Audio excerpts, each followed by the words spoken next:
Hello la Starter Nation! Alors, welcome dans ce nouveau format. Ça fait un petit moment que je vous en parle, mais cette fois-ci, c'est parti, je me lance. Je vais augmenter fortement ma production de contenu, essayer d'être encore plus créatif avec les formats, avec des choses qui seront un peu plus vlog. L'idée, c'est de vous emmener également dans mon univers pour pouvoir continuer à vous délivrer un maximum de valeur, vous inspirer pour que vous puissiez lancer votre business et bien entendu inventer votre futur. Et aujourd'hui, on va parler de comment faire, selon moi, pour augmenter fortement ses vues sur YouTube en 2019, gagner des abonnés et surtout, je vais te parler des deux grosses erreurs que j'ai faites et qui ont flingué mon channel pendant très longtemps jusqu'à ce que je réalise qu'il fallait faire autrement.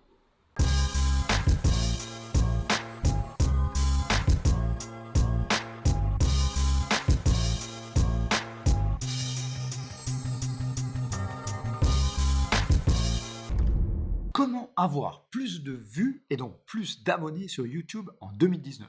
C'est vraiment une question qu'on me pose tout le temps, très souvent. Et c'est vrai que YouTube, c'est une plateforme assez fantastique. Si je dois faire le panorama de tous les réseaux sociaux que j'utilise, et tu sais que j'en utilise beaucoup, quasiment tous, et avec un rythme assez frénétique, eh bien, je dois avouer que depuis quelques temps, YouTube a fonctionné de plus en plus pour moi et c'est le canal de diffusion qui m'amène le plus de satisfaction. Voilà, d'une part parce que j'adore faire des vidéos comme celle-ci, mais en plus parce que c'est vraiment un canal complet, verbal, non verbal, et on sait que la vidéo est vraiment un type de message, un type de média qui touche plus les gens. Et j'ai l'impression de pouvoir amener encore plus de valeur, de pouvoir inspirer encore plus de gens. Mais d'un autre côté, c'est vrai que YouTube est monstrueusement frustrant. Et je rencontre quasiment toutes les semaines des starters qui me disent « Mais j'ai bien compris que YouTube, il faut y aller. J'ai vu énormément de vidéos sur comment faire de l'image correctement, comment avoir une super colorimétrie, comment avoir un bon son, comment faire quelque chose de cinématographique. Je bosse, j'investis beaucoup de temps et d'énergie, mais quasiment aucune vue. J'ai 3 vues, c'est moi, ma femme et ma mère. Et puis souvent, c'est les 3 mêmes personnes qui sont mes 3 subscribers. Je crois que tout le monde a connu ce moment-là. Et on a tous commencé depuis 0 abonné, c'est vrai. Mais qu'est-ce qui fait qu'en 2019, on peut essayer d'obtenir plus de vues et de construire une notoriété sur YouTube? Eh bien, je pense que la grosse erreur que tout le monde fait, et j'étais le premier à le faire, c'est de produire du contenu, c'est-à-dire de presser le bouton record sur ta caméra et de dire tiens voilà ce que j'ai envie de dire, voilà le sujet que j'ai envie de traiter, mais sans avoir fait aucune recherche préalable. Donc la première clé selon moi, c'est de travailler vos thématiques avant. Travailler les thématiques avant, ça ne veut pas dire de faire un script, parce qu'il n'y a rien de pire que quelqu'un qui lit de manière très robotique un texte comme ceci. Non, c'est pas du tout ça l'idée. L'idée, c'est de faire des recherches pour produire, non pas une vidéo par hasard, parce que tu as une vibration de l'instant, mais de produire un contenu, une vidéo, une session, parce que tu sais que ça va répondre à un vrai problème. C'est ce que j'entends par recherche. Voir si le contenu dont tu vas parler, la valeur que tu vas délivrer, va intéresser quelqu'un au préalable. Sinon, c'est vraiment un gaspillage d'énergie. Alors oui, c'est une œuvre d'art si tu le veux, mais si tu veux connaître d'une certaine notoriété, avoir des vues, gagner des subscribers sur ta chaîne, sur ton channel, il faut impérativement mener ces recherches. En mener ces recherches, comment est-ce qu'on fait? Tu vas dans YouTube, tu vas dans la barre de recherche en haut et tu commences à taper la thématique ou quelques mots-clés autour de la thématique dont tu as envie de parler. Et tu verras que YouTube, en fait, c'est du Google. Et comme n'importe quel écosystème Google, il a énormément de données sur les personnes qui font des recherches. C'est le deuxième plus gros moteur de recherche du monde. Donc quand tu commences à taper ta phrase dans le moteur de recherche de YouTube en haut, dans la barre de recherche, il va te suggérer les phrases, les mots-clés les plus en fait cherchés, recherchés sur la base de ces premières clés que tu as introduites. Et donc comme ça, tu vas pouvoir faire des recherches itératives pour essayer de tailler au plus juste la thématique, le contenu par rapport à ce que tu as envie de dire. Alors, effectivement, ça demande un peu d'huile de coude, mais c'est vraiment la première recette du succès. Et si tu ne le fais pas, tu pourras produire du vidéo autant que tu veux et tu auras quasiment jamais de vues. Parce que si tu produis du contenu qui n'intéresse personne, tu n'auras jamais d'audience. Recherche l'audience, donc tu vas taper ces mots-clés, ces phrases clés, tu vas faire une sorte de petite documentation au fur et à mesure pour voir quelles sont finalement les thématiques connexes par rapport à celle que tu as choisie qui va être la plus porteuse. Une fois que c'est fait, presse le bouton Enter et tu regardes un peu quelle est la compétition. Quelles sont les vidéos qui rankent par rapport à la thématique que tu as choisie ou au titre que tu as choisi. Et tu verras que tu vas avoir un certain nombre de vidéos qui vont bien entendu apparaître avec plus ou moins donc de vues et plus ou moins des chaînes avec de la grosse audience. La bonne idée ou la bonne piste, c'est lorsque tu tombes sur des thématiques hyper intéressante en termes de volume de recherche, donc il y a des vues, mais que les gens qui sont en fait les autres producteurs de contenu qui ont déjà populé YouTube avec d'autres vidéos qui traitent cette thématique ne sont pas des énormes YouTubeurs. C'est clair que si tu as dans ta recherche, le résultat de recherche, les 5-10 premières vidéos sont des vidéos qui ont fait des millions de vues et que les producteurs de contenu en question ont des audiences absolument gigantesques au-dessus de 100 000 et autres, tu as quasiment aucune chance par rapport à l'algorithme, toi qui viens de débuter, de te positionner dans cet index avec cette vidéo. Donc la bonne piste, c'est à la fois faire tes recherches pour trouver une thématique ou un titre où il y a du volume de recherche, tu sais que le besoin est là, et donc tu vas produire non pas un contenu dans le vide, mais un contenu qui va aller faire mouche par rapport aux besoins des gens, et de l'autre côté, de t'assurer que le titre ou la thématique telle que tu l'as choisi n'est pas overpopulé par des gens qui vont te rendre impossible le côté concurrentiel et donc tu ne pourras jamais te positionner.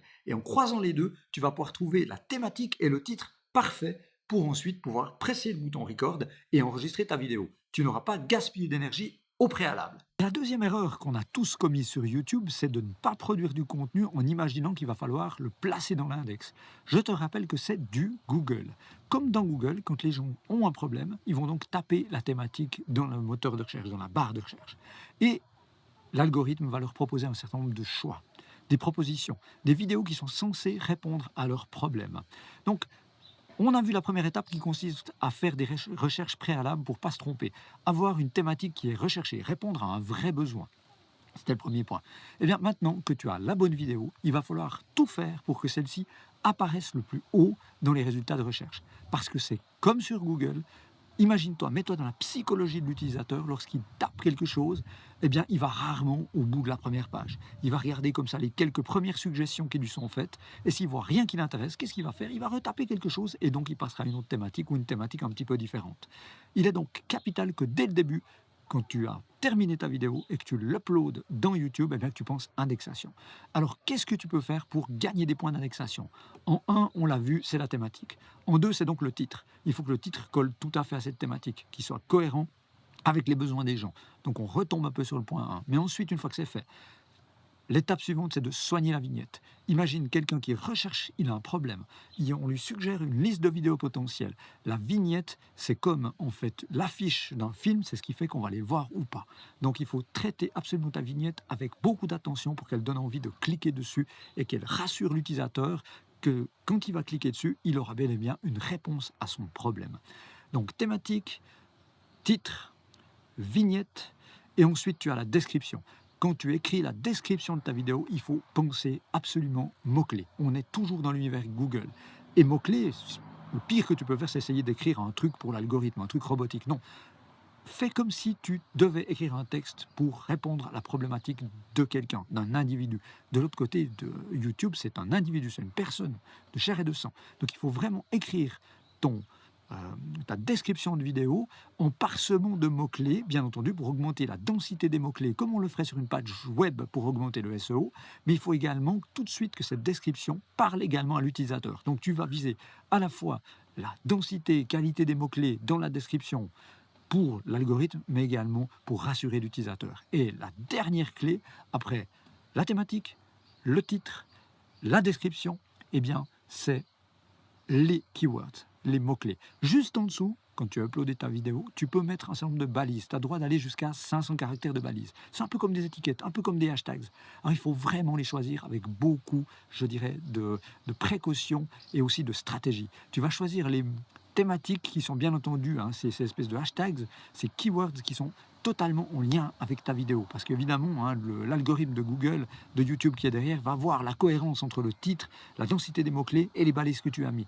Et puis, tu vas choisir un certain nombre de balises comme ça, sur lesquelles tu veux te positionner. Et grâce à des petits bouts de code, des plugins supplémentaires, comme TubBuddy par exemple, tu peux voir directement si tu rankes bien. C'est-à-dire, par rapport aux balises, aux mots-clés que tu as mis, ta vidéo, comment va-t-elle fonctionner une fois qu'elle est publiée? Et le but, bien entendu, c'est quand quelqu'un tape une thématique particulière, eh bien que ta vidéo apparaisse dans les 5 premiers résultats de recherche. Comme ça, tu vas t'assurer une grande capacité à être découvert, des nouvelles vues, et donc si tu es bon dans ta délivration de valeur et que la proposition répond à la problématique des gens, c'est-à-dire qu'ils ne sont pas déçus au moment où ils ont cliqué sur la vidéo et qu'il y a vraiment une valeur qui répond à leurs problématiques, eh bien tu vas gagner des vues bien entendu, mais également des abonnés. Et c'est le début du succès sur YouTube, c'est d'aller dans cette démarche.